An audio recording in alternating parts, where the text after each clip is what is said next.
Hello दोस्तों, कैसे हो आप सब लोग। आशा करता हूँ कि स्वस्थ और मस्त होंगे तथा अपनी तैयारी को मजबूत कर रहे होंगे। हमने मेवाड़ का इतिहास शुरू किया था, जिसकी श्रृंखला में हमने पिछली क्लास में जो कि है वहां तक हमने कवर किया था। तो अब हम देखते हैं, हमने बात की थी कि जो राणा लाखा है, कौन है? राणा लाखा। तो राणा लाखा का विवाह हंसाबाई के साथ, जो कि मारवाड़ की एक प्रकार से राजकुमारी मान सकते हो। मारवाड़ की क्या है? ये मारवाड़ की राजकुमारी है। और यह जो हंसाबाई है वो रणमल की बहन आती है। किसकी बहन है ये है रणमल की बहन। इनके साथ ये सशर्त विवाह होता है, जिससे इनका विवाह हो जाता है। और शर्त रखी जाती है कि इनसे उत्पन्न जो पुत्र होगा वही मेवाड़ का अगला जो उत्तराधिकारी बनेगा। तो जो हंसाबाई और राणा लाखा का पुत्र आता है मोकल, तो अगला शासक बनेगा मोकल। कौन बनेगा? मोकल बनेगा। तो चलिए आगे बढ़ते हैं। सबसे पहले हम महाराणा मोकल के बारे में देखते हैं। तो महाराणा मोकल का अगर हम टाइम पीरियड की बात करें,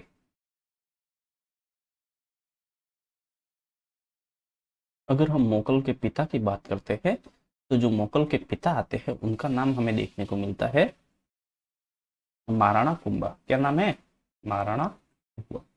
हाँ जी दोस्तों, तो मैंने अभी बताया कि जो मोकल के पिता है उनका नाम हमें देखने को मिलता है महाराणा लाखा। क्या है?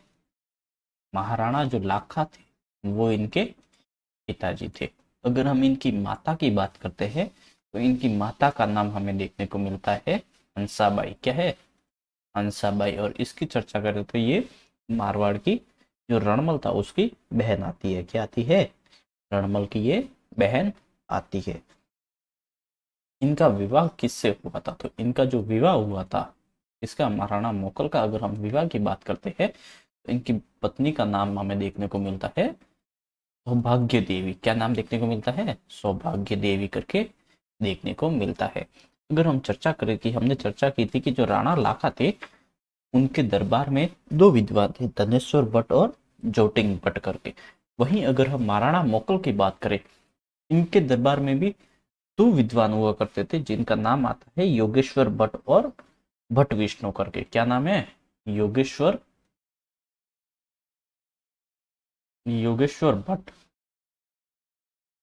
और जो भट्ट विष्णु है, या विष्णु भट्ट भी बोल सकते हो इनको। तो ये दो जो दरबारी विद्वान है वो किनके दरबार में रहते थे? तो आंसर हो जाएगा महाराणा मोकल के दरबार में रहते थे। कौन कौन है? योगेश्वर भट्ट और भट्ट विष्णु करके। वहीं अगर हम महाराणा मोकल के प्रमुख शिल्पी की बात करते हैं, तो महाराणा मोकल के जो प्रमुख शिल्पी आते हैं, यानी कि जो शिल्पकार है, उनमें प्रमुख नाम देखने को मिलता है मन्ना, पन्ना और फन्ना। क्या नाम है?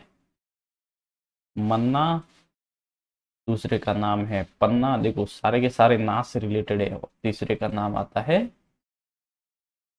पन्ना। क्या नाम है? मन्ना, पन्ना और पन्ना। ये तीनों क्या है? ये इनके प्रमुख शिल्पी के अंतर्गत आते हैं। तो अब तक हमने क्या क्या चर्चा की है? हमने चर्चा की है कि महाराणा मोकल के पिता का नाम महाराणा लाखा आते हैं, और इनके माता का नाम हंसाबाई आता है। वहीं अगर हम इनके विवाह की अगर हम बात करें, तो सौभाग्य देवी से होता है। और इनके दरबारी विद्वान की बात करें, तो योगेश्वर भट्ट और भट्ट विष्णु प्रमुख शिल्पी मन्ना, पन्ना और फन्ना करके आते हैं। ये तीन नाम देखने को हमें मिलते हैं। प्रारंभ में जो इनका संरक्षक है, अभी देखो ये जो महाराणा मुकल है ये अल्पवयस्क अल्पायु में ही शासक बन जाते हैं। तो इनका संरक्षण बनाना जरूरी हो जाता है। क्या बनाना? संरक्षक बनाना जरूरी होता है। तो महाराणा मोकल का प्रारंभ में जो संरक्षक बनता है वो बनता है जो टुंडा था, मेवाड़ का राजकुमार, जिसने अपने पिता के लिए अपना तो उत्तराधिकार होने का जो है वो त्याग दिया, ताकि मैं शासक आगे मैं और मेरा उत्तराधिकारी कोई भी मेवाड़ के जो शासन में है उत्तराधिकारी के पद पर नहीं आएंगे। तो इसके कारण से इन्होंने इतना बड़ा त्याग किया है, तो सीधी सी बात है, इनको मोकल का क्या बना दिया? संरक्षक बना दिया था। तो किनको बनाया है? चुंडा को, राव चुंडा प्रारंभ में इनके संरक्षक बन जाते हैं। लेकिन धीरे धीरे क्या होता है? धीरे धीरे है जो हंसाबाई का वो तो चुंडा के ऊपर शक करने लग जाती है कि वो मेरे पुत्र को इससे हटाकर वो अपने खुद शासक बनना चाहता है। तो इस तरीके से वो उसको शक की निगाहों से देखती रहती थी, जिसके कारण से जो चुंडा है वो इनसे नाराज हो जाते हैं। और बाद में कहाँ चले गए, ये बाद में चले गए मांडू चले जाते हैं। मांडू चले गए, कहाँ चले गए, ये चले गए मांडू चले जाते हैं। वहीं अगर हम बात करें कि इनका जो निर्माण कार्य क्या क्या आता है, तो जो एक त्रिभुवन नारायण मंदिर आता है, क्या आता है, त्रिभुवन नारायण मंदिर। इसका अगर हम निर्माण की बात करें तो इसका निर्माण हुआ था सामंत सिंह के समय भोज परमार के द्वारा। इसके द्वारा इसका निर्माण किया गया था, भोज परमार के द्वारा इसका जो है निर्माण किया गया था। वहीं अगर हम देखें तो अभी टाइम पीरियड हम चर्चा कर रहे हैं महाराणा मोकल की। किसकी चर्चा कर रहे हैं, हम चर्चा कर रहे हैं महाराणा मोकल की। तो महाराणा मोकल जो है इस त्रिभुवन नारायण मंदिर का एक तरीके से जीर्णोद्धार करवाते हैं, नहीं उसका जो है थोड़ा सा मतलब एक तरीके से उसका जो और थोड़ा सा मतलब जो कोई खंडित वगैरह हुआ है कुछ उसमें पुनर्निर्माण करवाते हैं। कौन करवा रहा है, महाराणा मोकल। तो इसी के कारण से इस मंदिर को कुछ एक नामों से जाना जाता है। इसे कहा जाता है मोकल मंदिर के नाम से जाना जाता है, या समिदेश्वर मंदिर के नाम से भी जाना जाता है। इसे क्या कहा जाता है, इसे ही कहा जाता है समिदेश्वर मंदिर। कौन सा मंदिर है, समिदेश्वर मंदिर के नाम से भी इसे ही त्रिभुवन नारायण मंदिर जिसका निर्माण भोज परमार ने किया था उसे ही कहा जाता है। और इसका जीर्णोद्धार महाराणा मोकल करवा रहे हैं, इसीलिए इसे मोकल मंदिर के नाम से भी जाना जाता है। तो हमने अब तक क्या क्या चर्चा की है एक बार। तो दोस्तों अब तक हमने पढ़ा है कि जो महाराणा मोकल है उनके पिता का नाम महाराणा लाका आता है और उनकी माता का नाम हंसाबाई आता है। विवाह की बात करें तो सौभाग्य देवी से होता है। इनके दरबारी विद्वान योगेश्वर भट्ट और भट्ट विष्णु आते हैं। संरक्षक चुंडा को नियुक्त किया जाता है। फिर हंसाबाई चुंडा के ऊपर शक करने लगती है, जिसके कारण से वो मांडू चले जाते हैं। मांडू यानी कि एक तरीके से मालवा चले जाते हैं। वहीं अगर हम इनके प्रमुख शिल्पी की बात करें तो मन्ना, पन्ना और फन्ना हमें नाम देखने को मिलता है। इनके समय की अगर हम मुख्य मुख्य बातें देखें तो जो त्रिभुवन नारायण मंदिर आता है जिसका निर्माण भोज परमार के द्वारा किया गया था, महाराणा मोकल ने इस मंदिर का जीर्णोद्धार करवाया और इसे ही समिदेश्वर मंदिर या मोकल मंदिर के नाम से जाना जाता है। वहीं अगर हम देखें तो अगला हमारे पास आता है एकलिंगनाथ मंदिर। कौन सा मंदिर है, एकलिंगनाथ जी का मंदिर। अगर हम निर्माण की बात करें तो इसका निर्माण तो करवाया था बप्पा रावल के द्वारा। किसके द्वारा, बप्पा रावल के द्वारा। जो हारित ऋषि के आशीर्वाद से वो जब चित्तौड़ के ऊपर हमला किया था और मानमोरी से जीत गए थे, जिसके कारण से नागदा को राजधानी बनाया था, याद आ रहा है कुछ, हाँ वही है। तो बप्पा रावल ने इसका निर्माण करवाया था। अब महाराणा मोकल इस मंदिर में क्या करवा रहे हैं, तो जो महाराणा मोकल है इस मंदिर एकलिंगनाथ जी के मंदिर के चारों ओर एक दीवार बनवाना चाहते हैं। दीवार को बोलते हैं परकोटा। तो इस मंदिर के चारों ओर परकोटा बनाने का जो कार्य है वो किसके द्वारा किया गया, तो हमारा आंसर हो जाएगा महाराणा मोकल के द्वारा एकलिंगनाथ जी मंदिर का परकोटा बनवाया गया। तो चलिए आगे बढ़ते हैं और इनके समय की क्या क्या बातें आती है। तो इनके द्वारा चित्तौड़ में एक द्वारकाधीश मंदिर या द्वारकानाथ मंदिर का निर्माण करवाया गया। ये मंदिर कहाँ पड़ता है, चित्तौड़ में पड़ता है। कहाँ पड़ता है, चित्तौड़ में। ये मूलतः एक क्या है, ये मूलतः एक विष्णु मंदिर है। कैसा मंदिर है, भगवान विष्णु को समर्पित मंदिर है। और इसका निर्माण जो है, निर्माण करवाने का श्रेय जाता है, वो जाता है महाराणा मोकल को या राणा मोकल को जाता है। वहीं अगर हम बात करें कि मेवाड़ में तुलादान पद्धति प्रारंभ करने का श्रेय है, वो भी किसे जाता है, महाराणा मोकल को जाता है। मेवाड़ में तुलादान पद्धति का अर्थ क्या होता है पता है, तुला यानी एक ये तराजू होता है, ये क्या है, ये एक तराजू है। इसके अंदर एक तरफ तो राजा स्वयं बैठ जाते थे और दूसरी तरफ वो क्या बोलते हैं स्वर्ण मुद्राएं वगैरह रखी जाती थी और अपने भार के बराबर यानी खुद के वजन के बराबर दान देते थे। कितना है ये जो भी स्वर्ण वगैरह कितना वेट होता है इस सब का क्या हो जाता क्या किया जाता था दान दिया जाता था। तो मेवाड़ में तुलादान पद्धति प्रारंभ करने का श्रेय महाराणा मोकल को जाता है। किसको जाता है? महाराणा मोकल को। तो चलिए लिखते हैं मेवाड़ में तुलादान पद्धति यानी अपने वजन के बराबर दान करने की जो पद्धति है तुलादान पद्धति प्रारंभ करने का श्रेय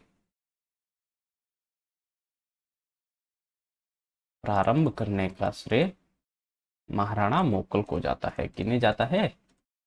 महाराणा मोकल को जाता है। किसे जाता है? तो महाराणा मोकल को जाता है। तो ये बात भी आप समझ गए होंगे। महाराणा मोकल के बारे में दो बातें हमने और देखी। द्वारकाधीश या द्वारकानाथ मंदिर चित्तौड़ में जिसका निर्माण महाराणा मोकल ने करवाया था, मूलतः ये विष्णु मंदिर है। और मेवाड़ में तुलादान पद्धति प्रारंभ करने का श्रेय महाराणा मोकल। अब हम देखते हैं महाराणा मोकल के बारे में अगली बात। महाराणा मोकल ने फिरोज खान जो कि कहाँ का शासक है, ये शासक हमें देखने को मिलता है नागौर का शासक है। कहाँ का है? नागौर का शासक, जिसको 1428 में फिरोज खां को पराजित किया था। और उस समय जो युद्ध हुआ था कहाँ पराजित किया है? तो महाराणा मोकल ने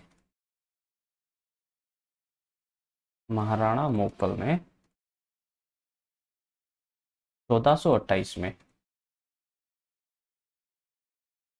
रामपुरा जो कि जगह पड़ती है भीलवाड़ा में, रामपुरा में नागौर के शासक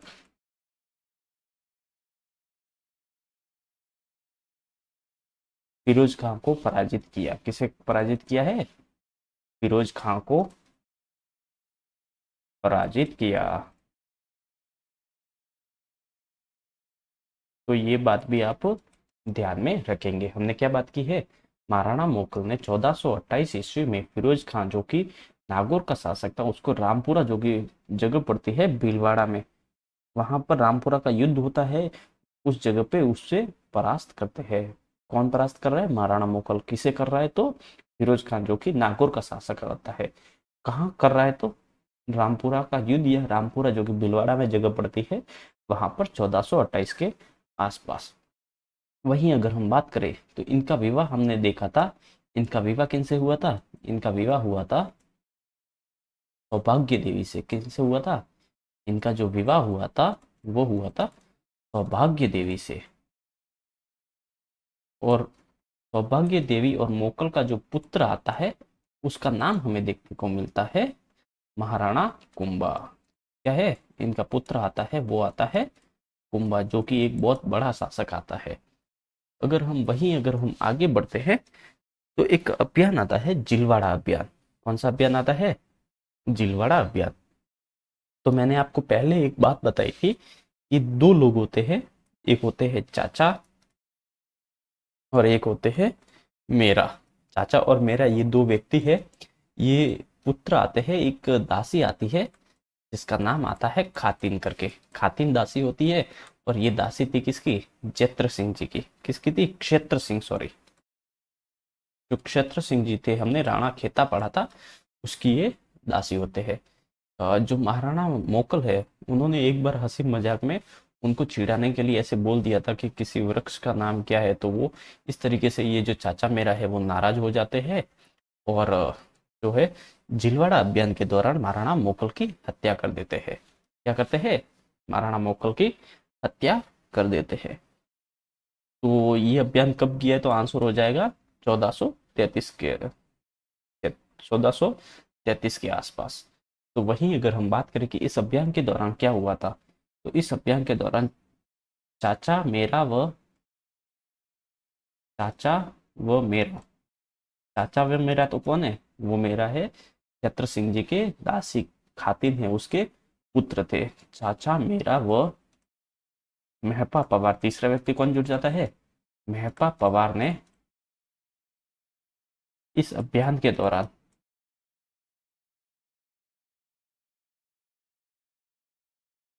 इस अभियान के दौरान महाराणा मोकल की हत्या कर दी। क्या की? महाराणा मोकल की हत्या की। किसने की है? तीन लोग आते हैं, चाचा, मेरा और महपा पवार। इन तीनों ने मिलकर महाराणा मोकल की हत्या की। और इस हत्या के समय जो कुंभा है, कुंभा कौन है? महाराणा मोकल। और जो सौभाग्य देवी का जो पुत्र है कुंभा भी इस अभियान में शामिल था। इस अभियान यानी जो जिलवाड़ा अभियान कर रहे थे महाराणा मोकल, इस अभियान में शामिल था। लेकिन जब इनको कुंभा को खबर मिली कि उनके पिता मोकल की हत्या चाचा व मेरा तथा महपा पवार के द्वारा कर दी गई है, तब ये भागकर चित्तौड़गढ़ आ जाते हैं। कुंभा यहां से भागकर